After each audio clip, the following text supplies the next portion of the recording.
विद्यार्थी मित्रांनो नमस्कार. सर्वांचं स्वागत आपल्या स्टेप अप अकॅडमीच्या यूट्यूब चॅनलवर. विद्यार्थी मित्रांनो, आपला जो आत्ता 28 सप्टेंबरला जो पेपर आहे राज्यसेवेचा, त्याची ही रिव्हिजन सिरीज आहे आणि त्याचा भाग 5वा आहे. आणि आजच्या 5व्या भागामध्ये आपण बघतोय आर्थिक आणि सामाजिक घडामोडी. याच्यामध्ये अर्थव्यवस्थे रिलेटेड काही घडामोडी बघणार आहोत. तसंच आपण योजनावर सुद्धा म्हणजे सामाजिक घडामोडी केंद्र सरकारच्या, राज्य सरकारच्या तसेच इतर राज्यांच्या सुद्धा आपण काय योजना बघणार आहोत. जेणेकरून आपल्याला माहित आहे की एक किंवा दोन प्रश्न आपल्याला आर्थिक किंवा सामाजिक घडामोडीवर दिसतात. तर हा टॉपिक अतिशय महत्त्वाचा आहे. मागचे जे 4 टॉपिक टाकले तुम्हाला, वन लाईनर, क्रीडा घडामोडी, पुरस्कार, निर्देशांक, खूप चांगला प्रतिसाद विद्यार्थ्यांचा आला.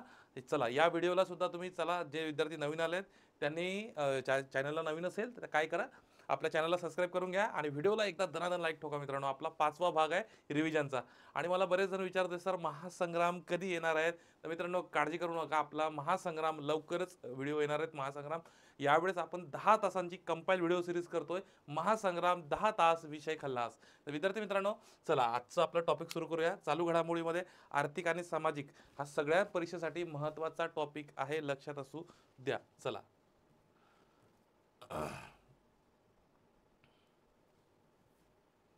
पुढचं पॉईंट बघा. हां, चला तुम्हाला मुद्दा दिसतोय. मित्रांनो बघा, हा जो टॉपिक आहे आता आर्थिक घडामोडीच्या संदर्भातला आहे आणि निवड नियुक्ती सुद्धा म्हणता येईल आपल्याला. आता कारण आरबीआयचे नवे गव्हर्नर बनलेले आहे Sanjay Malhotra. Reserve bank of India, बरेचदा आपल्याला आरबीआयवर प्रश्न येतात, बँकिंग स्वरूपात प्रश्न सुद्धा विचारले जातात, त्यामुळे हा मुद्दा आपल्याला महत्त्वाचा आहे. तर आरबीआयचे 26वे गव्हर्नर बनलेले आहे कोण? संजय मल्होत्रा. आरबीआयचे 26वे गव्हर्नर हे तुम्हाला माहीत असणं गरजेचं आहे. आरबीआयचे 26वे गव्हर्नर. मग 11 डिसेंबर 2024 पासून पुढील 3 वर्षासाठी यांचा कार्यकाळ असणार आहे. ज्यांची तुम्हाला इमेज सुद्धा दिसते बघा, इमेज दिसते तुम्हाला यांची, हे आहे संजय मल्होत्रा. मग आता या अगोदर जर बघितलं तर 25व्या क्रमांकाचे जे कोण होते यांचं नाव आहे शक्तिकांत दास. कारण की संजय मल्होत्रा 26व्या क्रमांकाचे आहे, मग 25 तुम्हाला माहीत पाहिजे, ते होते शक्तिकांत दास. मग संजय मल्होत्रा यांच्याबद्दल जर यांचा जीवन परिचय थोडक्यात बघितला तर आपल्याला असं लक्षात येईल की यांचं शिक्षण हे IIT कानपूरमधून अभियांत्रिकीमध्ये झालेलं आहे. तसंच प्रिस्टन विद्यापीठातून अमेरिका म्हणजे ही प्रिस्टन विद्यापीठ अमेरिकेतलं आहे. इथून यांनी पब्लिक पॉलिसी विषयात पदव्युत्तर पदवी केली आहे. पब्लिक पॉलिसी हे लक्षात असू द्या, पब्लिक पॉलिसी. आणि त्यानंतर बघितलं यांच्याबाबत 1990 बॅचचे राजस्थान कॅडरचे ते अधिकारी आहे. राजस्थान जे कॅडर आहे त्या कॅडरचे ते अधिकारी आहे.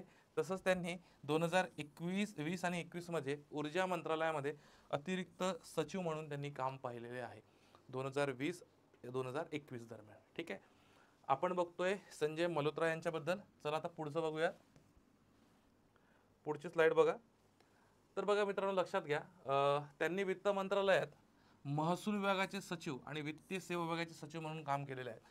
बरेचदा काय होतं आपल्याला, आता लेटेस्ट जे गव्हर्नर आहेत, आयोग काय करतं, बऱ्यापैकी जुने गव्हर्नर सुद्धा विचारलं जातं तुम्हाला. तर लक्षात घ्या, 23वे रघुराम राजन होते, उर्जित पटेल 24 नंबर, 25 शक्तिकांत दास आणि 26 नंबरला संजय मल्होत्रा. पुढील इथून 3 वर्ष त्यांचा कार्यकाळ असणार आहे, 2027 पर्यंत. मग आता रिझर्व्ह बँक इंडिया जर बघितली तर 1935च्या कायद्यानुसार स्थापना आणि आरबीआयचं राष्ट्रीयकरण हे 1949 साली करण्यात आलेलं आहे. मग आता पुढे जर बघितलं आपण तर मित्रांनो लक्षात घ्या, यांच्यावरचा प्रश्न देखील बघूया, म्हणजे जेणेकरून तुमचं काय होईल, सराव सुद्धा होईल. ठीक आहे, तर खालीलपैकी संजय मल्होत्रा यांच्याबाबत कोणती विधाने योग्य आहे असं म्हटलेलं आहे? कोणती विधाने योग्य असं म्हटलेलं आहे? तर संजय मल्होत्रा हे आरबीआयचे 26वे गव्हर्नर आहे. आपण मगाशीच बघितलं 26वे गव्हर्नर आरबीआयचे होते. त्याच्यानंतर पैच्या अगोदर जर 25वे विचारलं तर हे शक्तिकांत दास होते. कोण होते? शक्तिकांत दास. ठीक आहे, शक्तिदास नाही तर शक्तिकांत दास. आता 11 डिसेंबर 2024 पासून यांनी पदाचा कार्यभार स्वीकारला आणि इथून पुढील 3 वर्ष असणार आहे. याआधी ते वित्त मंत्रालयाचे महसूल विभागाचे सचिव होते, हे सुद्धा आपण बघितलं होतं. त्यांनी पदवी शिक्षण, आता पदवी शिक्षण अमेरिका विद्यापीठातून अर्थशास्त्रात केलेलं आहे. आता हे चुकलं आहे, कारण का प्रिस्टन विद्यापीठ अमेरिकामधून त्यांनी पब्लिक पॉलिसी विषयात पदव्युत्तर पदवी घेतलेली आहे, त्यामुळे हे विधान त्यांचं चुकलेलं आहे. ड नंबरचं चुकलं, म्हणजे अ, ब आणि क म्हणजे पर्याय क्रमांक तुमचा काय येईल? संजय मल्होत्राबाबत 1 नंबरचं तुमचं उत्तर येईल, लक्षात असू द्या. तर त्यानंतर जर बघितलं नेक्स्ट बघा. आता नेक्स्ट जर बघितलं मित्रांनो तर तुहिन कांत पांडे हे जे सेबी, लक्षात असू द्या, SEBI security exchange board of India, SEBI, हे सेबीचे नवीन अध्यक्ष बनलेले आहे. ज्यांचं नाव आहे तुहिन कांत पांडे, हे नाव लक्षात असू द्या, सेबीचे नवे अध्यक्ष. आणि एक तारीख म्हटल्यापेक्षा हा फेब्रुवारी महिना 2025चा, फेब्रुवारी 2025 मध्ये सेबीचे 11वे अध्यक्ष म्हणून नियुक्ती. म्हणजे हे सेबीचे किती अध्यक्ष आहे आपण बघा, यांचा कोणत्या क्रमांकाचे आहे हे सुद्धा तेवढंच लक्षात असणं गरजेचं आहे ना. ते जेणेकरून बरेचदा काय होतं, क्रमांक डायरेक्ट विचारलं जातं, सिंगल लाईन प्रश्न असतो, पण आपण सहसा त्याच्याकडे लक्ष देत नाही. आणि पुढील 3 वर्षाचा कालावधी त्यांची म्हणजे कालावधीसाठी त्यांची नियुक्ती करण्यात आलेली आहे, हे सुद्धा तुम्हाला माहीत असणं गरजेचं आहे. आणि सेबीच्या पहिल्या महिला ज्या अध्यक्ष होत्या माधवी पुरी बुच यांची त्यांनी जागा घेतली. तर माधवी पुरी बुचवर प्रश्न आला होता, कारण की त्या सेबीच्या पहिल्या महिला अध्यक्ष आहे. तर बरेच इतर काही वर्ग 3च्या सरळ सेवेच्या इतरही याला भविष्यात हा प्रश्न येऊ शकतो, कारण की पहिल्या महिला म्हटलं आणि कुठल्याही डिपार्टमेंटच्या असो, कुठल्याही विभागाच्या असो, कुठल्याही मोठ्या संस्थेच्या असो, त्या अध्यक्ष झाल्या असेल तर त्यावर 100% आयोग काय करतो, प्रश्न विचारण्याचा त्याचा धाडस असतो, की बाबा त्यांची एक मानसिकता असते की आपण प्रश्न विचारले पाहिजे बाबा. ठीक आहे. मग आता बघा, त्यांचा अल्प परिचय जर पाहिला तर 1987 बॅचचे ते ओडिशा कॅडरचे आय एस अधिकारी आहेत, तुहिनकांत पांडे. ठीक आहे. त्यांनी पंजाब विद्यापीठातून अर्थशास्त्रात एम ए केलेलं आहे आणि बर्मिंगहॅम विद्यापीठातून UK मधून त्यांनी MBA केलेलं आहे. हे तुम्हाला लक्षात पाहिजे. तुहिनकांत पांडे यांच्याबद्दल बघतोय आपण. ठीक आहे. चला नेक्स्ट बघा. आता सेबी बद्दल जर बघितलं, इथं हा स्टॅटिकचा डाटा आहे. ठीक आहे. हा स्टॅटिकचा डाटा आहे. तुम्ही काय करा, इथं थोडा क्वेश्चन मार्क करून ठेवा, कारण की याच्यातले मी सांगतो अगोदर की कुठे कुठे आयोगाने पुन्हा प्रश्न विचारले गेलेले आहे. सेबीचा लॉंग फॉर्म सुद्धा आयोगाने विचारलेला आहे, security and exchange board of India. त्यानंतर भारतीय प्रतिभूती आणि विनिमय मंडळ, याला मराठीत असं म्हटलं जातं. आता ही जी स्थापना आहे सेबीची, ही 12 एप्रिल 1988 रोजी करण्यात आली. कधी करण्यात आली? 12 एप्रिल 1988. मग समिती कोणती होती? त्या समितीचं सुद्धा तुम्हाला काय करेल तर नाव विचारलं जाईल. मग आता लक्षात घ्या, ही समिती आहे GS पटेल या समितीच्या शिफारसीवरून सेबीची स्थापना 1988ला करण्यात आलं. पण आता 30 जानेवारी हा जो 1992चा दिवस आहे, या दिवशी सेबीला वैधानिक दर्जा देण्यात आला आहे. हा वैधानिक आहे, संविधानिक नाही. वैधानिक दर्जा कायदा करून एक वैधानिक दर्जा देण्यात आलेला आहे, हे तुम्हाला लक्षात असणं पाहिजे. मग आता मुंबई ह्याचं मुख्यालय आहे. तर लक्षात घ्या, नेमकं सेबीचं काम काय आहे आपण हे थोडक्यात जाणून घेऊया. भारतीय भांडवली बाजारातील नियंत्रण आणि विकास घडवून आणणे हे महत्त्वाचं कार्य काय सेबीचं आहे. तसंच गुंतवणूकदारांचे हित आणि संरक्षण करणे हे सेबीचे स्थापनेमागील उद्दिष्ट आहे, लक्षात असू द्या. म्हणजे तुमचं जे शेअर मार्केट आहे याच्यावर सुद्धा कंट्रोल काय करते, सेबी करते. ठीक आहे. चला नेक्स्ट जर बघितलं तुम्हाला लक्षात येईल, यांच्यावर प्रश्न आपण बघूया. तुहिनकांत पांडेवर प्रश्न आहे, यांच्याबाबत खालीलपैकी कोणती विधाने बरोबर आहे असं म्हटलं आहे तुहिनकांत पांडेवर. आता बघा लक्षात घ्या, फेब्रुवारी 2025 मध्ये सेबीचे 11वे अध्यक्षपदी त्यांची नियुक्ती झाली. पहिलं स्टेटमेंट होतं आपल्या कंटेंटमध्ये, 11वे अध्यक्ष आहे. 1987च्या बॅचचे ओडिसा कॅडरचे आय एस अधिकारी. कुठल्या कॅडरचे? ओडिसा कॅडरचे ते आय एस अधिकारी. पण आता बघा लक्षात घ्या, आपल्याला 2 गोष्टी लक्षात पाहिजे. पंजाब विद्यापीठातून त्यांनी MA अर्थशास्त्र आणि बर्मिंगहॅम विद्यापीठातून MBA. आपण हे त्यांचं शिक्षण विषयक जे जीवन परिचयामध्ये बघितलं होतं, या गोष्टी काय होत्या, योग्य होत्या. मग आता सेबीचे मुख्यालय हे दिल्ली इथं आहे म्हटलं आहे. आपण सेबीचे मुख्यालय कुठं पाहिलं होतं? मुंबई. म्हणजे हे विधान चुकलेलं आहे. सेबीचे मुख्यालय कुठं आहे तर मुंबईला आहे, लक्षात असू द्या. Security exchange board of India. त्यानंतर विधान अ, ब आणि विधान क हे तीनही बरोबर आहे. म्हणजे पर्याय क्रमांक काय येईल तर पर्याय क्रमांक 1 बरोबर येईल. फक्त अ, ब आणि क लक्षात तुम्ही असू द्या. ठीक आहे. चला नेक्स्ट बघा आपण, त्यानंतर नेक्स्ट बघूया. हा एक महत्वाचा, ह्या IMP करून ठेवा. ठीक आहे. हा मोस्ट IMP करून ठेवा. काय सांगतोय, भारतातील रेल्वेमध्ये पहिलं ATM सुरू झालेलं आहे. आणि जेव्हा पहिल्या गोल्डचं ATM असो, वॉटर ATM असो, धान्याचं ATM असो, आयोगाने प्रश्न विचारलेले आपल्याला दिसत आहे. तर रेल्वेमधलं जे हे ATM आहे, धावत्या ट्रेनमध्ये ATM असलेली भारतातील पहिली ट्रेन बनलेली आहे, जिचं नाव आहे तुम्हाला विचारलं जाऊ शकतं पंचवटी एक्सप्रेस, हे तुम्हाला विचारलं जाऊ शकतं. 16 एप्रिल 2025 पासून मुंबई ते मनमाड. आता लक्षात घ्या, मुंबई ते मनमाड दरम्यान धावणाऱ्या मध्य रेल्वेच्या पंचवटी एक्सप्रेसमध्ये ATMची सुविधा सुरू केली. आणि ही सुविधा कोणी केली तर बँक ऑफ महाराष्ट्राने ही सुविधा सुरू केलेली आहे. बँक ऑफ महाराष्ट्र, हे तुम्हाला लक्षात असणं गरजेचं आहे. पंचवटी एक्सप्रेस रेल्वेमधलं पहिलंच ATM. ठीक आहे. एक 2 मिनिटं, याची स्लाइड पलटत नाहीये. चला पुन्हा चला. हां, त्यानंतर त्याच्यावर प्रश्न आहे पंचवटी एक्सप्रेसवर. तर काय म्हटलं, आपल्याला बरोबर विधान निवडायचं आहे आपल्याला पंचवटी एक्सप्रेस बाबत. यांनी म्हटलेलं आहे, पंचवटी एक्सप्रेस ही भारतातील पहिली धावत्या ट्रेनमध्ये ATM सुविधा असलेली ट्रेन आहे. मगाशी आपण बघितलं, ही सुविधा 16 एप्रिल 2025 पासून सुरू करण्यात आलेली आहे. ही ट्रेन पुणे ते नाशिक मार्गावर धावते आणि ATM सुविधा बँक ऑफ महाराष्ट्राने उपलब्ध करून दिलेली आहे. ATM तर आहेच त्यामध्ये, ATM सुविधा 16 एप्रिल 2025ला सुरू झाली. त्यानंतर मात्र हे जे पुणे नाशिक मार्गावर धावत नाही, तर हे मुंबई मनमाड मार्गावर धावते. मुंबई ते मनमाड,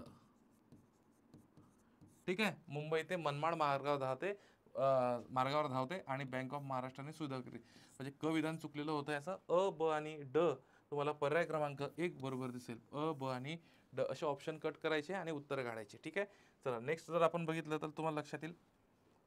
आत्ता ना एक लक्षात घ्या थोडंसं, ही जी हा जो मी डायरेक्ट प्रश्नच घेतलेला आहे, एक राज्य एक RRB. आता बघा, एक राज्य एक RRB या योजनेबाबत खालीलपैकी कोणते विधाने योग्य आहे.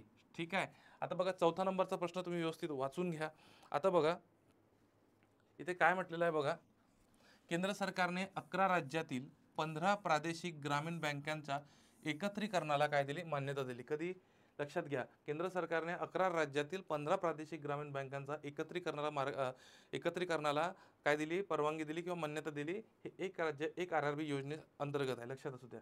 या योजनेनंतर 43 ग्रामीण बँका एकत्र होऊन आता 28 अस्तित्वात असतील. ही प्रादेशिक ग्रामीण बँकांच्या एकत्रीकरणाची तिसरी फेरी आहे असं म्हटलेलं आहे. जे आपण एकत्रीकरण याच्या पहिले 2 फेऱ्या झाल्या असं म्हटलेलं आहे. आणि या योजनेमध्ये पंजाब, हिमाचल प्रदेश आणि केरळ या राज्यांचा समावेश आहे. मित्रांनो याचं तुम्हाला डायरेक्ट उत्तर सांगतो, नंतर मी एक्सप्लेनेशन सुद्धा सांगतो.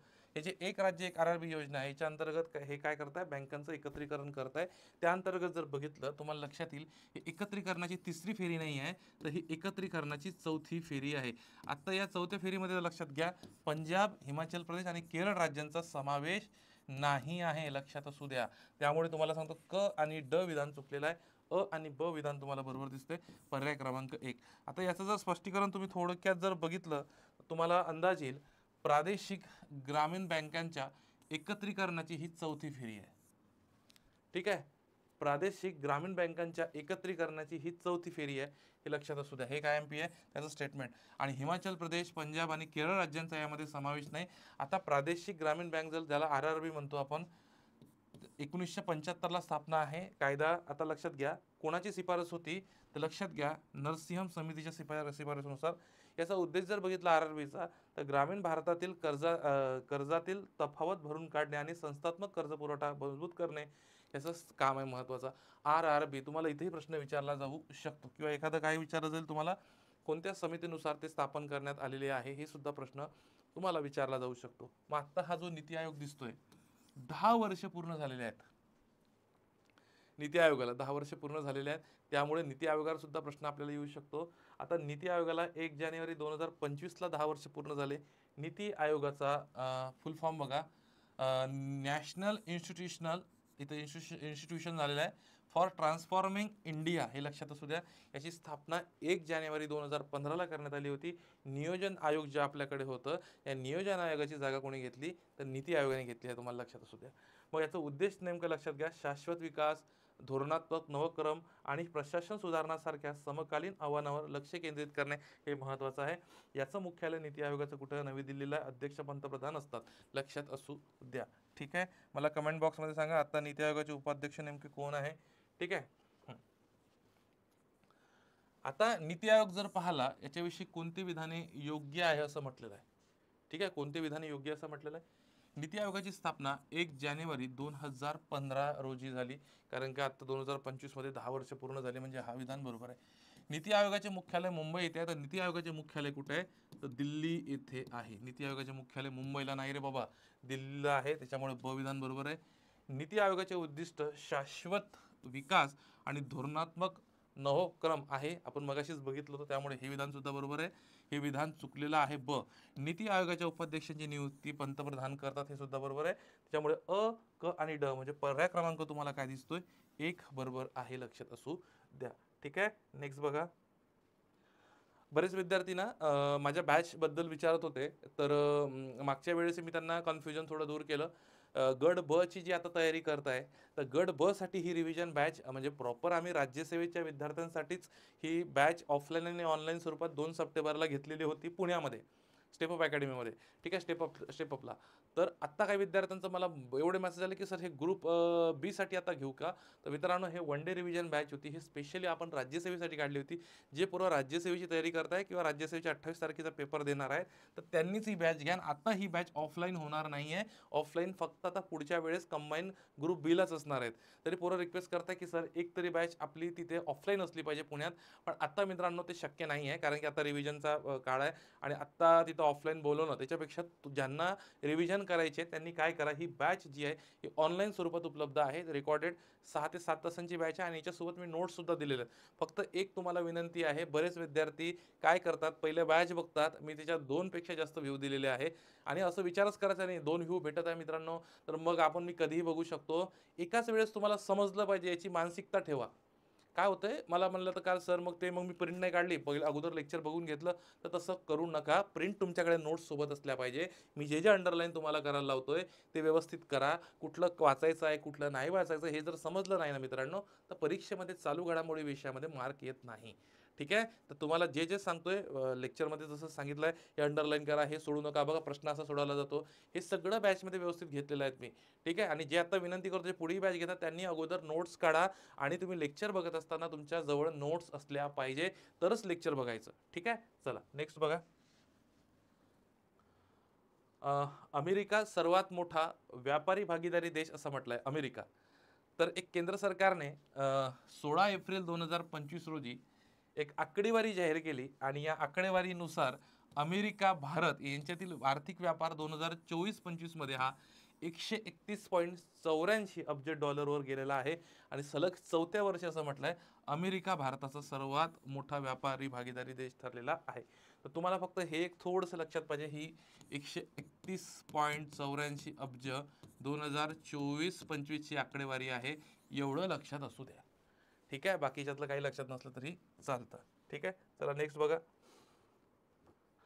आता बघा इथं प्रश्न काय म्हणतो, 2024-25 या आर्थिक वर्षासाठी भारताचा व्यापारात अमेरिका संदर्भात खालील कोणती विधाने अचूक आहे असं म्हटलंय.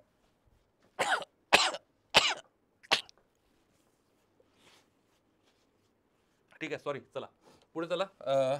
2024-25 मध्ये भारत अमेरिका व्यापार हा 131.84 अब्ज डॉलर इतका होता. मगाशी आपण जी आकडेवारी बघितली 16 मला वाटतं एप्रिल 2025 ची, त्यानुसार. आणि सलग चौथ्या वर्षी अमेरिका भारताचा सर्वात मोठा व्यापारी भागीदारी देश ठरलाय.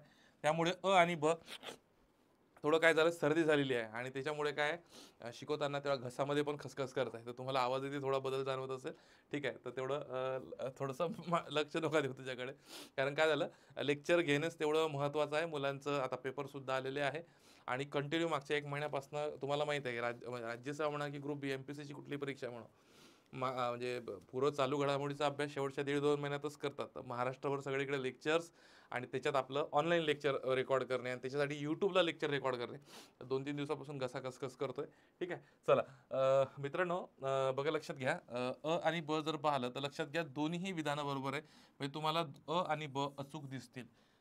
भारत म्हणजे अमेरिका सलग चौथ्या वर्षी भारताचा सलग चौथ्या वर्षी सर्वात मोठा व्यापारी भागीदारी देश ठरलेला आहे आणि तसंच 131.84 अब्ज डॉलर हे काय झालेलं आहे त्याचं लक्षात द्या. 24-25 मध्ये इतका त्याचा व्यापार झालेला आहे. तर दोन्ही स्टेटमेंट काय आहे तर बरोबर आहेत. पुढचं बघा, पुढची एक योजना आहे, ज्या योजनेचं नाव तुम्हाला दिसतंय मृदा आरोग्य कार्ड योजना. आता तुम्ही म्हणाल सर ही तर फार जुनी योजना आहे.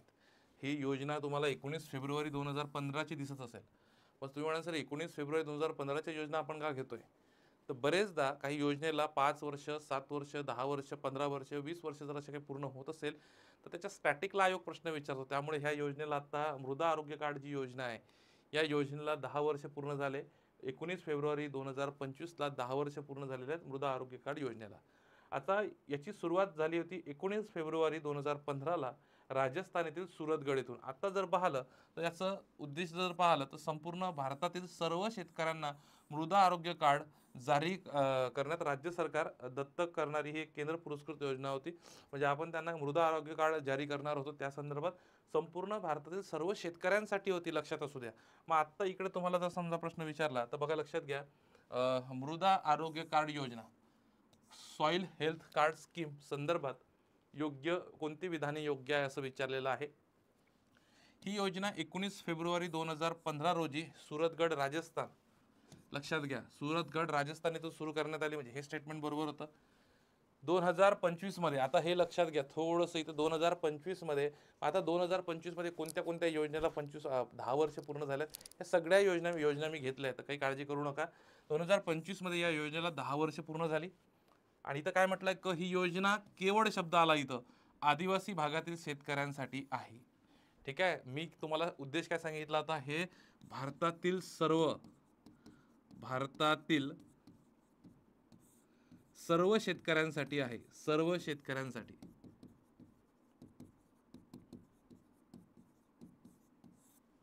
ठीक आहे, तर इथं स्टेटमेंट बघा कसं आलं, ही योजना केवळ हा फसवा शब्द आला, आदिवासी भागातील शेतकऱ्यांसाठी नाही आहे, तर ही भारतातील सर्व शेतकऱ्यांसाठी आहे, हे लक्षात असणं गरजेचं आहे. आणि ही योजना शेतकऱ्यांना त्यांच्या मातीच्या पोषण स्थितीबाबत माहिती देते, हे सुद्धा बरोबर आहे. मृदा आरोग्य कार्ड योजना, त्याच्यामुळे विधान अ, विधान ब आणि विधान ड, म्हणजे तुम्हाला पर्याय क्रमांक कुठला दिसतो, तर पर्याय क्रमांक 2 याचं काय आहे, तर बरोबर आहे अ, ब आणि ड. चला नेक्स्ट बघा. आर्थिक घडामोडी संदर्भात बघा, या लेक्चर्समध्ये मी काय केलेलं आहे, आर्थिक घडामोडी आणि सामाजिक, आर्थिक म्हणजे अर्थव्यवस्था रिलेटेड काही घडामोडी असतात, आणि सामाजिक म्हणजे जे काही समाजासाठी ज्याच्यातून काहीतरी फायदा होतो, जसं जर पाहायला लाभ होतो, त्या योजना झाल्या. मग त्यात केंद्र सरकारच्या योजना आहेत, त्यात राज्य सरकारच्या योजना, वेगवेगळ्या राज्यात सुद्धा मी काय केलं, योजना घेतलेल्या आहे याच्यामध्ये. मग आता हिंदुस्तान एरोनॉटिक्स लिमिटेड बनली 14वी महारत्न कंपनी.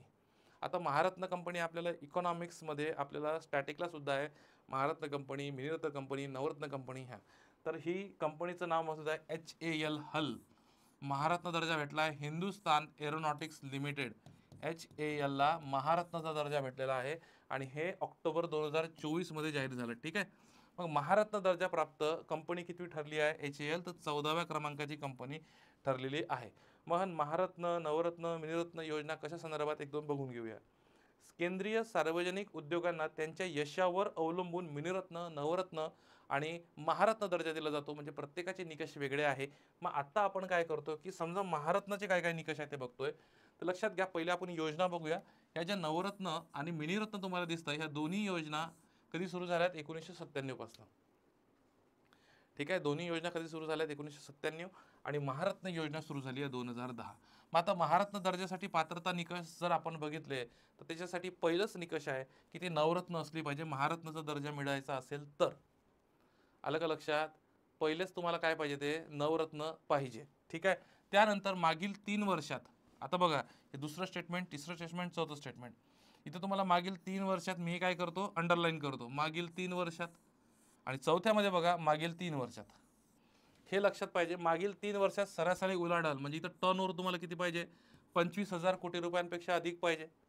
मागील 3 वर्षात निव्वळ मालमत्ता किती पाहिजे, 15,000 कोटीपेक्षा जास्त पाहिजे. आणि मागील 3 वर्षात निव्वळ नफा किंवा फायदा हा 5,000 कोटीपेक्षा जास्त पाहिजे, तेव्हाच त्याला महारत्न कंपनी असं दर्जा देण्यात येतो, लक्षात असू द्या. ठीक आहे, चला आता पुढचं, ज्या IRCTC रेल्वेच्या संदर्भात काही कंपनी आहे भारत सरकारच्या, IRCTC आणि IRFC याला मिनिरत्न दर्जा, नवरत्न दर्जा देण्यात आलेला आहे. बरेचदा तुम्हाला विचारत येईल काय, 2025 मध्ये खालीलपैकी कोणत्या कंपन्यांना मिनिरत्न किंवा नवरत्न दर्जा देण्यात आलेला आहे. त्याच्यामुळे नवरत्न, मिनिरत्न किंवा महारत्न संदर्भातल्या न्यूज असेल तर व्यवस्थित करून जायच्या. ठीक आहे, चला नेक्स्ट. आता बघा, त्याच्यावर पुन्हा प्रश्न आहे, आपल्याला प्रश्न दिसतोय, हिंदुस्तान एरोनॉटिक्स लिमिटेड HAL संदर्भात खालीलपैकी कोणती विधाने योग्य आहे असं म्हटलेलं आहे. ठीक आहे, योग्य आहे असं म्हटलेलं आहे. तर HAL ही भारतातील 14वी महारत्न दर्जा प्राप्त कंपनी आहे, आणि HAL ला महारत्न दर्जा ऑक्टोबर 2024 मध्ये प्राप्त झालेला आहे, आणि महारत्न दर्जा 1997 पासून लागू झाला असं म्हटलेलं आहे. तर लक्षात घ्या, महारत्न हा 2010 पासून सुरू झालेला आहे. 1997 ला आपण मिनिरत्न आणि नवरत्न, ठीक आहे, कारण का महारत्न 2010 आहे, लक्षात असू द्या, 2010, मिनिरत्न नवरत्न 1997 झालं, म्हणजे क विधान चुकलाय, अ आणि ब बरोबर आहे, म्हणजे पर्याय क्रमांक तुमचा काय येईल, 1 बरोबर येईल, लक्षात असू द्या, पर्याय क्रमांक 1. आता पुढचं स्टेटमेंट बघा, PM युवा 3.0 योजना. ठीक आहे, PM युवा 3.0 योजना. बघा लक्षात घ्या, PM युवा 3.0 योजना 11 मार्च 2025 रोजी शिक्षण मंत्रालयाच्या उच्च शिक्षण विभागाने युवा लेखकांना मार्गदर्शन करण्यासाठी PM युवा 3 योजना सुरू केली. याला young upcoming and versatile authors युवा असं म्हटलेलं आहे. तर याचा उद्देश नेमका काय आहे, तर देशात वाचन, लेखन आणि पुस्तक संस्कृतीला चालना देणे हे याचं काय आहे, तर याचं मेन उद्दिष्ट आहे, लक्षात असू द्या. याचं मेन उद्दिष्ट आहे, लक्षात असू द्या. ठीक आहे. मग आता जर पाहिलं भारतीय लेखन जागतिक स्तरावर मांडणे, आता याची दोनच उद्दिष्ट आहे, लक्षात असू द्या. म्हणजे काय, हे नवीन युवा लेखकांना मार्गदर्शन करण्यासाठी PM युवा 3.0 योजना आहे. आता भारतीय लेखन जागतिक स्तरावर मांडणे यासाठी युवा आणि नवोदित लेखकांना 30 वर्षापेक्षा, लक्षात असू द्या, इकडे बघा, 30 वर्षापेक्षा लेखकांना 30 वर्षापेक्षा कमी वयाच्या लेखकांना प्रशिक्षण देण्यासाठीचा हा एक लेखन मार्गदर्शन कार्यक्रम आहे, लक्षात असू द्या. PM युवा 3.0 योजना हे तुम्हाला लक्षात असणं गरजेचं आहे. ठीक आहे. मग आता जर पाहिलं तर पुढचं जर पाहिलं तर आपल्याला लक्षात येईल की PM युवा 3.0 योजना कशासाठी सुरू करण्यात आलेली आहे, तुम्हाला दिसतील. बघा इथं दिलेलं आहे, खेळाडूंना प्रशिक्षण देण्यासाठी, उद्योजकांना अनुदान देण्यासाठी, युवा लेखकांना मार्गदर्शन देण्यासाठी, ग्रामीण भागात इंटरनेट सुविधेसाठी. त्याचं अचूक उत्तर तुम्हाला येईल PM युवा 3.0 योजना युवा लेखकांना मार्गदर्शन व प्रशिक्षण देण्यासाठी, अशा स्वरूपाचे तुम्हाला ऑप्शन तिथे दिसतील. समजा परीक्षेमध्ये जर योजनेसंदर्भात हा प्रश्न दिसला. पुन्हा PM युवा 3.0 वर प्रश्न आहे, त्याच्या संदर्भात ही योजना 11 मार्च 2025 रोजी सुरू करण्यात आलेली आहे. उच्च शिक्षण विभाग, शिक्षण मंत्रालयाद्वारे ही योजना राबवली जाते, हे एक महत्त्वाचं आहे. तसंच या योजनेचा उद्देश देशात वाचन, लेखन आणि पुस्तक संस्कृतीला चालना देणे आहे आणि केवळ 40 वर्षाखालील युवकांसाठी ही योजना आहे. तर ही 40 वर्षाखालील नाही आहे, तर ही 30 वर्षाखालील लेखकांसाठी योजना आहे. 30 पेक्षा खाली, 40 नाही आहे, त्याच्यामुळे ड विधान चुकलेलं आहे. अ, ब आणि क जर पाहिलं तर बघा लक्षात घ्या, पर्याय क्रमांक 1 बरोबर आहे.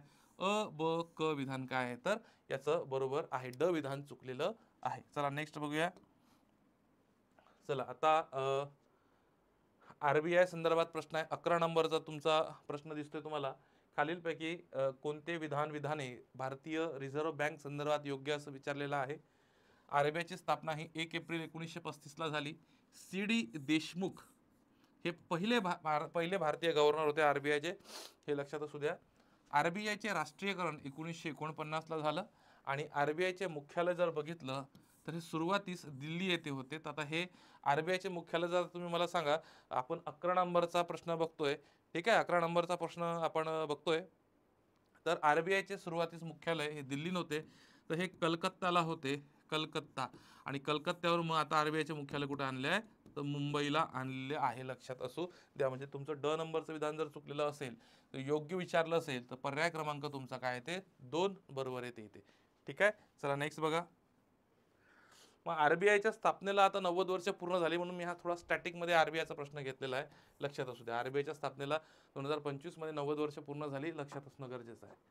मग आता न्यू डेव्हलपमेंट बँक संदर्भात एक स्टेटमेंट दिसते तुम्हाला. न्यू डेव्हलपमेंट बँक हिची स्थापना 2015ला ब्रिक्स देशापासून झाली आहे. NDB याला म्हणतात, न्यू डेव्हलपमेंट बँक. NBD झालं ते. NDB न्यू डेव्हलपमेंट बँक, याचं मुख्यालय हे शांघाय चीन येथे आहे. याचे सदस्य किती आहे, 11 आहे.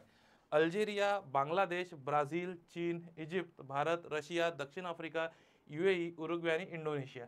आता बघा बरेचदा काय होतं, आंतरराष्ट्रीय घडामोडीमध्ये अशा काही महत्त्वाच्या संघटना असलेत काही, तर त्यावर ना या संस्थेचा कोण सदस्य आहे किंवा कोण सदस्य नाही असं विचारलं जातं. तर हा थोडा पाठांतराचा भाग आहे, तर थोडंसं करून जायचं. आता न्यू डेव्हलपमेंट बँक थोडी चर्चेत आहे, त्यामुळे तुम्हाला विचारलं जाऊ शकतं. एकदा ब्रिक्सचे सदस्य विचारले होते, G7 विचारले होतं, G20 विचारलं, त्याला G21 आहे, आसियान आहे, सारख्या बऱ्याच मोठ्या संघटना आहे, बऱ्याच संघटना. या संघटनेचा कोण सदस्य आहे किंवा एखादा देश जर नुकताच सदस्य बनला असेल, त्यावर सुद्धा काय करतात, आयोग प्रश्न विचारण्याची, आयोगाची एक मानसिकता असे की नाही, तिथं कुठेतरी आपण प्रश्न विचारला गेला पाहिजे आंतरराष्ट्रीय घडामोडीमध्ये. ठीक आहे. आता बघा न्यू डेव्हलपमेंट बँकवर प्रश्न आला. आता हा प्रश्न कितवा नंबरचा आहे, 12 नंबरचा जर बघितलं तर लक्षात घ्या तुम्हाला, 12 नंबरचं जर तुम्ही बघितलं तर हे न्यू डेव्हलपमेंट बँक NDB संदर्भात योग्य विधान निवडा असं म्हटलेलं आहे. NDBचा 11वा सदस्य देश ठरला, कोण आहे म्हणते? इंडोनेशिया. आपण तिथे इंडोनेशिया देश बघितला होता. इंडोनेशिया हा NDBचा न्यू डेव्हलपमेंट बँकचा 11वा सदस्य ठरला आहे. त्यामुळे ही न्यूज आपल्यासाठी महत्त्वाची आहे. न्यू डेव्हलपमेंट बँकची NDBची स्थापना आता इथे 2016 दिली आहे, पण आपण तिथे 2000 किती बघितली होती? 15. म्हणून हे काय, हे विधान काय चूक आहे, पहिलं विधान बरोबर आहे. डिल्मा रौसेफ हे सध्या NDBच्या अध्यक्ष आहे असं म्हटलेलं आहे, हे बरोबर आहे. NDBचे मुख्यालय भारतात आहे. आपण मुख्यालय कुठं पाहिलं होतं? भारतात नाही, तर चीनला शांघाय येथे पाहिलं. ठीक आहे, तर हे तुमचं लक्षात असणं गरजेचं आहे. त्याच्यामुळे हे सुद्धा चूक आहे. अ आणि क बरोबर आहे, म्हणजे तुमचा पर्याय क्रमांक 1 बरोबर आहे. अ आणि क, फक्त अ आणि क, पर्याय क्रमांक 1 बरोबर आहे, लक्षात असू द्या. ठीक आहे. खालीलपैकी कोणते विधाने PM मित्र पार्क संदर्भात योग्य आहेत? PM मित्र पार्क, आता बघा तुम्ही एक थोडा 13 नंबरचा प्रश्न वाचून घ्या. PM मित्र पार्क, आता PM मित्र पार्क जे आहे याच्या संदर्भात काही विधानं दिलेले आहेत.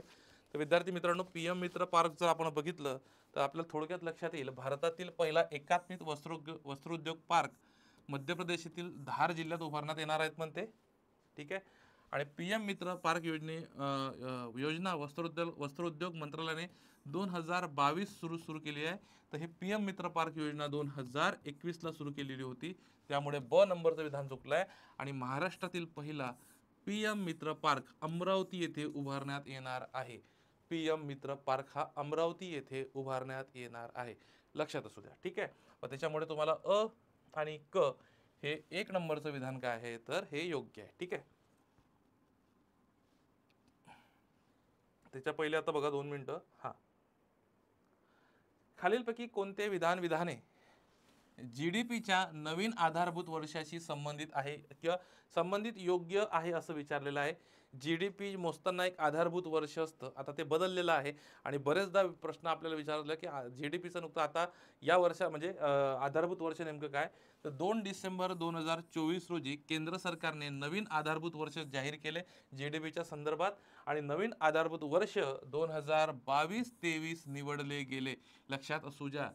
GDPचे 2022-23 नवीन वर्ष, लक्षात असू द्या. नवीन आधारभूत वर्ष त्याला आपण म्हणतो बेस इयर. एखादं जर आपल्याला आकडेवारी मोजत काहीतरी कसला तरी बेस लागत असतो, तर हे आता बेस इयर नवीन काय झालं, 2022-23.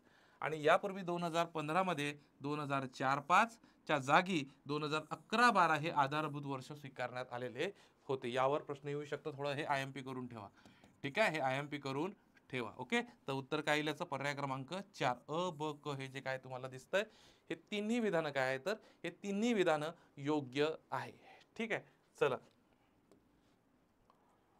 त्यानंतर 15 नंबरचा तुम्हाला प्रश्न दिसतोय. 15 नंबरचा प्रश्न काय म्हणतोय बघा. देशातील पहिले कॅम्पस ब्लॉकचेन आधारित डिजिटल चलन ज्याला बिटकॉइन म्हणतात हे कोणी सादर केलेले असं म्हटलंय. 15 नंबरचा प्रश्न तुम्हाला दिसतोय. देशातील पहिले कॅम्पस ब्लॉकचेन आधारित डिजिटल चलन बिटकॉइन कोणी सादर केलेले आहे, याचं हे सगळ्यात वन लाईनर प्रश्न आहेत. मी काय करतोय, याचं डायरेक्ट अचूक उत्तर सांगतोय. याचं अचूक उत्तर तुम्हाला काय दिसते? बिमटेक, लक्षात घ्या. ठीक आहे. याचा फुल फॉर्म जर बघितला तर लक्षात घ्या, Birla institute of management technology. Birla institute of management technology ह्याचा फुल फॉर्म आहे, लक्षात असू द्या. त्यानंतर पुन्हा जर पाहिलं, कोणत्या राज्य सरकारने महिलांचा सशक्त करण्यासाठी, लक्षात घ्या, कोणत्या राज्य सरकारने महिलांना सशक्त करण्यासाठी, त्यांना आर्थिकदृष्ट्या स्वतंत्र बनवण्यासाठी पिंक ई रिक्षा योजनेची सुरुवात केलेली आहे असं म्हटलंय. बघा प्रश्न बघून घ्या. पिंक ई रिक्षा, तर ही पिंक ई रिक्षा जी योजना आहे ही पंजाब राज्य सरकारने सुरू केलेली आहे. पंजाब राज्य सरकारनं पिंक ई योजना, लक्षात असू द्या. ठीक आहे, पिंक ई योजना हे लक्षात असू द्या. पिंक ई रिक्षा योजना महाराष्ट्र आपल्या कुठल्या सरकारने? 16 नंबरचं उत्तर जर बघितलं, पंजाब नाही आहे, महाराष्ट्र सरकार आहे. ठीक आहे, थोडा AC बंद करत होतो, त्याच्या माध्यमातून 2 होऊन गेलं. ठीक आहे, तर हे महाराष्ट्र सरकारने सुरू केली आहे पिंक ई रिक्षा योजना, लक्षात असणं तुम्हाला गरजेचं आहे. चला नेक्स्ट बघा. आज काय झालं, डिजिटल बोर्ड इकडे होत नाही, पुन्हा मला इकडे यावं लागतं. आणि काय होतं, इकडे नेक्स्ट बटन इकडे आहे. ठीक आहे. त्यानंतर बघा, फेब्रुवारी 2025 मध्ये कोणत्या राज्य सरकारने साक्षीदारांची सुरक्षा सुनिश्चित करण्यासाठी साक्षीदार सुरक्षा योजना सुरू केलेली आहे? 17 नंबरचा प्रश्न बघा. 17 नंबरचा, साक्षीदार सुरक्षा योजना ही हरियाणानं सुरू केलेली आहे, लक्षात असू द्या. साक्षीदार सुरक्षा योजना ही हरियाणानं सुरू केलेली आहे. त्यानंतर नेक्स्ट बघा, पुढचं 18 नंबरचा तुम्हाला प्रश्न दिसतोय 18. कोणत्या राज्य सरकारने संकटकालीन परिस्थितीत तुरुंगात गेलेल्या लोकांना 20,000 रुपये मासिक पेन्शन प्रदान करण्याची घोषणा केली? तर याचं अचूक उत्तर आहे ते ओडिशा सरकारनं काय केलेलं आहे, जे परिस्थितीत संकटकालीन परिस्थितीत तुरुंगात गेलेले आहे अशा लोकांना 20,000 रुपये मासिक पेन्शन देण्याची काय केली आहे, घोषणा केलेली आहे. चला नेक्स्ट बघा. पुढचा जर प्रश्न बघितला 19 नंबरचा प्रश्न तुम्हाला दिसत असेल, 19 नंबरचा प्रश्न, तर लक्षात घ्या, कोणत्या राज्य सरकारने शाळकरी मुलांना आर्थिक सहाय्य प्रदान करण्यासाठी तल्लकी वंदनम ही योजनाची घोषणा करण्यात आलेली आहे? तल्लकी वंदनम, तर लक्षात घ्या याचं अचूक उत्तर आहे आंध्र प्रदेश राज्याने तल्लकी वंदनम ही योजना सुरू केलेली आहे. बरेचदा काय होतं आपल्याला मित्रांनो, बघा लक्षात घ्या, अगोदर आयोग काय करायचं, केंद्र सरकारच्या योजना विचारायचा, मग आयोगाचा पदर बदलला, राज्य सरकारच्या महाराष्ट्र राज्याच्या योजना. मागची परीक्षा जर बघित असाल तुम्ही तर तुम्हाला केंद्र सरकारच्या नाही, राज्य सरकारच्या नाही, आणि ज्या विविध राज्यांच्या योजना आहेत त्यावरच प्रश्न विचारले जातात, म्हणून मी सिंगल येणार प्रश्न त्यांच्यावर घेतलेले आहेत. ठीक आहे, तर आता बघा 20 नंबरचा प्रश्न बघा. 20, कोणत्या राज्य सरकारने अविवाहित महिलांना आत्मनिर्भर बनवण्यासाठी मुख्यमंत्री अविवाहित महिला स्वयंरोजगार योजनाची सुरुवात केलेली आहे असं म्हटलेलं आहे? मुख्यमंत्री अविवाहित महिला स्वयंरोजगार योजनेची सुरुवात केली, तर याचं अचूक उत्तर आहे उत्तराखंड. याचं अचूक उत्तर आहे पर्याय क्रमांक 1, याचं अचूक उत्तर आहे. चला नेक्स्ट बघा आता पुढचा प्रश्न.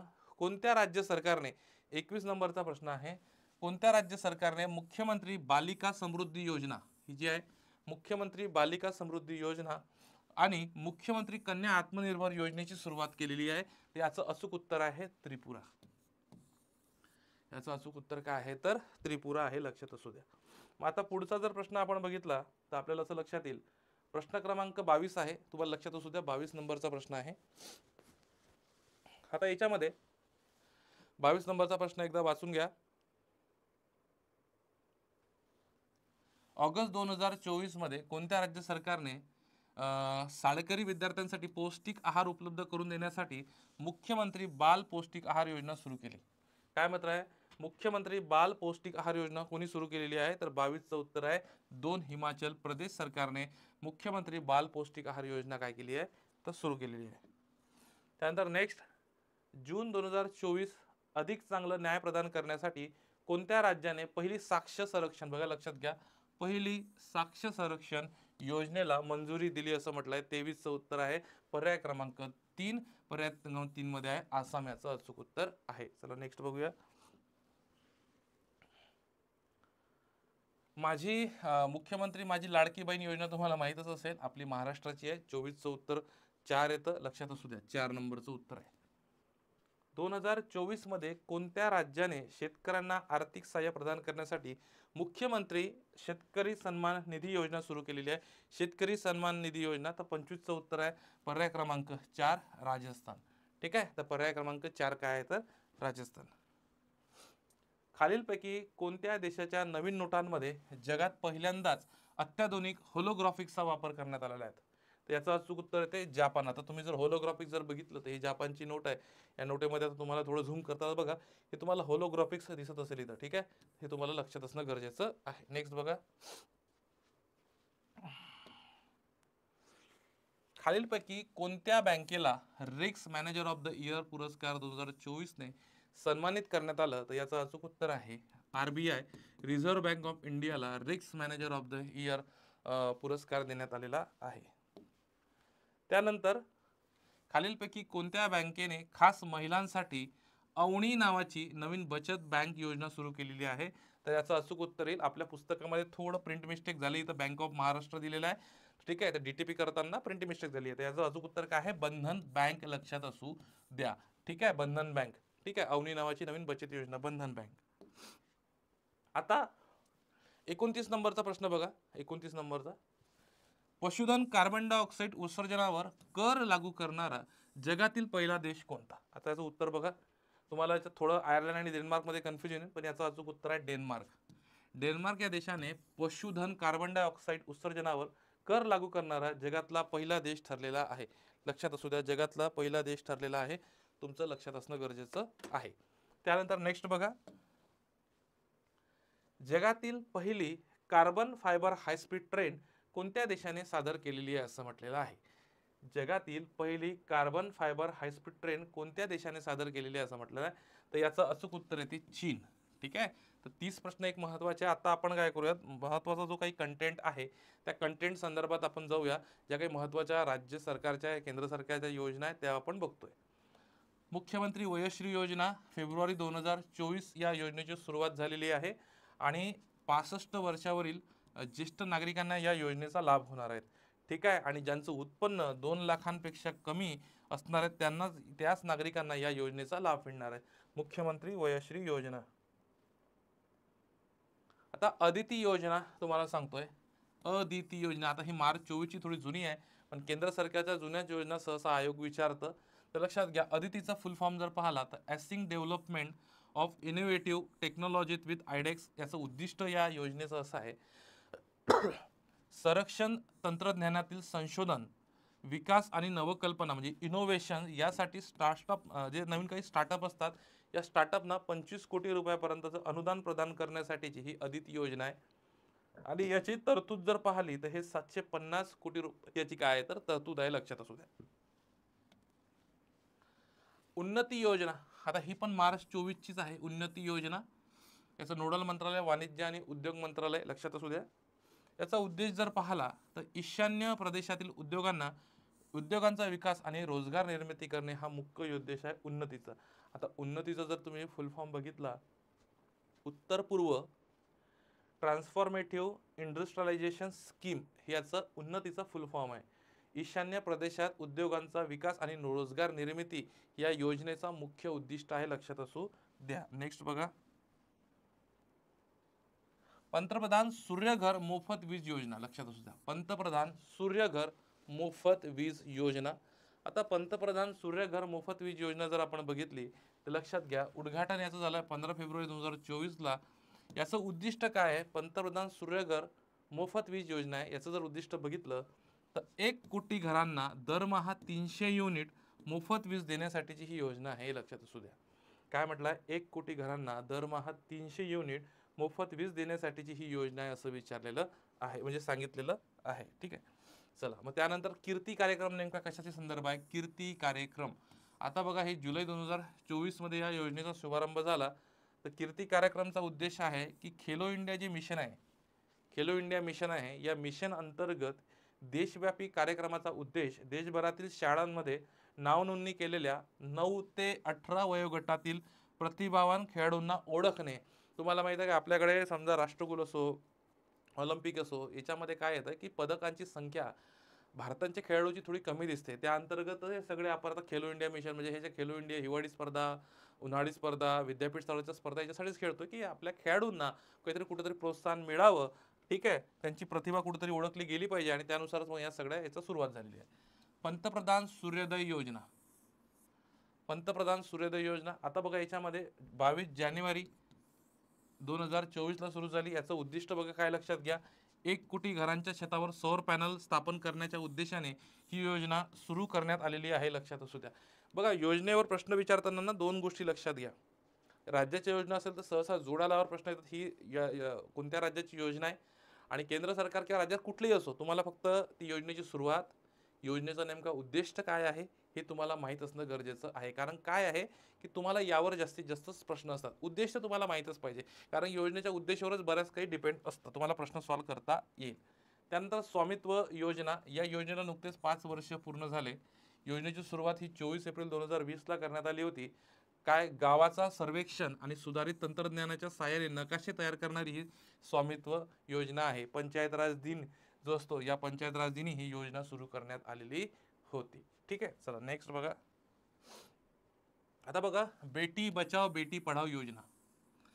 आता ही जुनी योजना आहे, पण या योजनेला काय झालेलं आहे, 10 वर्ष पूर्ण झालेत ना, पण त्याच्यामुळे विचारलं जाऊ शकतं. 22 जानेवारी 2015 ला ही योजना सुरू केली होती.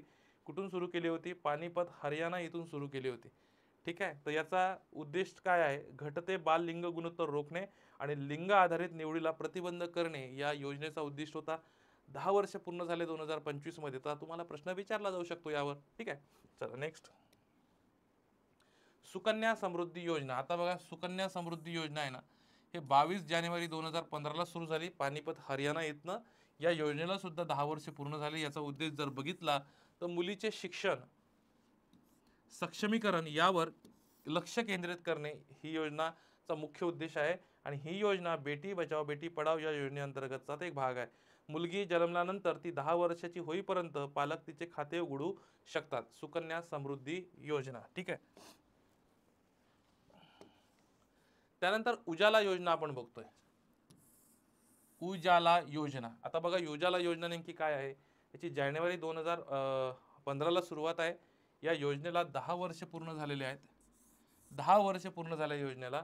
आणि उद्देश जर बघितला उजाला योजनेचा, पारंपरिक प्रकाश व्यवस्थेला आणि ऊर्जा बचत करणाऱ्या LED बल्ब बदलून ऊर्जा कार्यक्षमतेला प्रोत्साहन देणे याचं हे काय महत्त्वाचं उद्दिष्ट आहे. त्यानंतर प्रधानमंत्री धनधान्य कृषी योजना. आता हे जुलै 2025 मध्ये रोजी झालेल्या पंतप्रधान नरेंद्र मोदी यांच्या अध्यक्षतेखाली मंत्रिमंडळातील प्रधानमंत्री धनधान्य कृषी योजना मंजुरी मिळालेली आहे. योजनेचे वैशिष्ट्य जर बघितले तर ही घोषणा 25-26च्या अर्थसंकल्पात झाली होती. याचा कालावधी 6 वर्ष आहे. पण याचा उद्देश लक्षात असू द्या, शेतकऱ्यांना कापणीनंतर चांगल्या साठवणुकीसाठी सुविधा उपलब्ध करून देणे, सिंचन व्यवस्था सुधारणे आणि कृषी उत्पादन वाढवणे हे PM धनधान्य कृषी योजनेचा मुख्य उद्दिष्ट आहे. हे तुम्हाला लक्षात असणं गरजेचं आहे. मग आता मित्रांनो लक्षात घ्या, पुढचं जर बघितलं तर लक्षात असू द्या.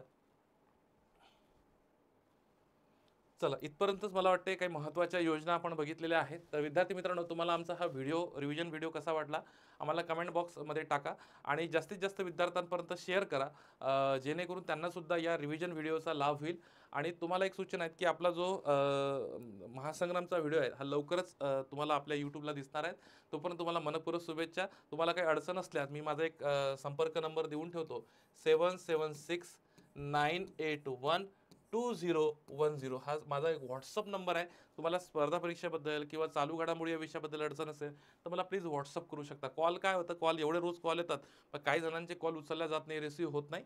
त्यामुळे हा व्हॉट्सअपचा नंबर आहे, तुम्ही मला मेसेज करू शकता, सर मला ही अडचण आहे. मी माझ्या वेळेनुसार मी तुम्हाला 100% उत्तर देण्याचा प्रयत्न करेन. तोपर्यंत तुम्हाला मनपूर्वक शुभेच्छा. Thank you very much. All the very best.